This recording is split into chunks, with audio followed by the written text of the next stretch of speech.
Mamen. Chicken Bicol Express naman ang titirahin natin for today's video, mamen. Mas pinadali na naman yan ni Mr. Rapsa, mamen. Pero siyempre, kahit madali yan, mamen, masasabi ko, Rapsa pa rin yan, mamen. Para lang mas madali nyo magaya, pinadali natin yung recipe, mamen. Kaya paano, tara, simulan na natin to, men. Oh, yun nga, mamen. Sabi ko nga, basic na basic lang to para sa inyo, mamen. Ang gamit ko nga pala dito, chicken breast, mamen. Pero pwede kayo gumamit ng tayo, mas malasa. Ayan, tinimplahan ko lang yan ng salt, pepper, onion powder and garlic powder. Kung gusto nyo magdagdag ng pampalasa, kayo bahala. Siyempre, since walang lasa yan, prituhin muna natin, pero lakasan nyo yung apoy, mamen, para hindi siya mag-dry. Yan, mga 1 minute lang each side. Ayusin nyo lang na ganyan, tas medyo wag nyo nang galawin para makuha na kagad natin yung gusto nating, tusta, mamen. Ayan, tingnan nyo.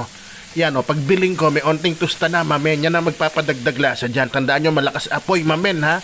Tag 1 minute lang each side, tapos hanguin nyo na, mamen. Ayan, kinukuha ko na. O habang kinukuha ko, mamen, baka pwede nyo naman pa-comment kung saan kayo nanonood ngayon para naman malaman ko kung saan nakaabot tong video, mamen. O yan, same pan na lang tayo, mamen, at same mantika. Bawasan na lang natin ng onti at tayo mag-isa na ng pang-aroma. Ayan, alam nyo na yan, pag may gata, unahin nyo parating luya, mamen. Dapat siyang lasang-lasa dito sa ating recipe, mamen. Maginisa ko yan siguro ng mga 20 seconds. Pareha sa sibuyas, mamen, another 20 seconds. Or kung gusto nyo, hanggang lumabas yung natural juices niya na parang pinagpawisan siya, mamen. Tapos sunod yung bawang. Ngayon, kung gusto nyo medyo tostado yung bawang, mamen, yung lasa, isabay nyo sa luya. Yan, kasi ganyan lang ang gusto ko, mamen.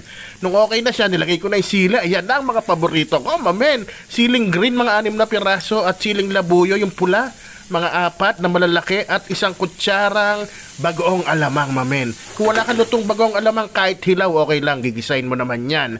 Tapos ginamitan ko lang ng coco mama yung 200 ml unang piga. Ayan, pangalawang piga, tinagyan ko kasi ng onting tubig, mamen.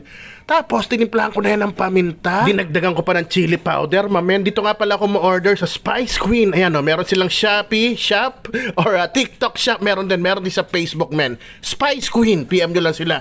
Goods na goods dyan, garantisado ko yan, mamen. Ayan, medyo imekos-mekos mo lang or halu-haluin para ma-mix, mamen. Tapos sunod na gagawin natin dyan, syempre, antayin natin kumulo. Ayan, kumukulo na, tinimplahan ko na asin, asukal, onti lang, bahala kayo kung ayaw nyo maglagay. Ito optional din, betsin para malinamnam. At nilagay ko na isang taling sitaw, mamen. At onting halo lang, isasabay ko na rin yung manok dyan, mamen. Paglagay ko ng manok, tatakpan ko yan, papakuluan ko ng mahinang apoy, mamen.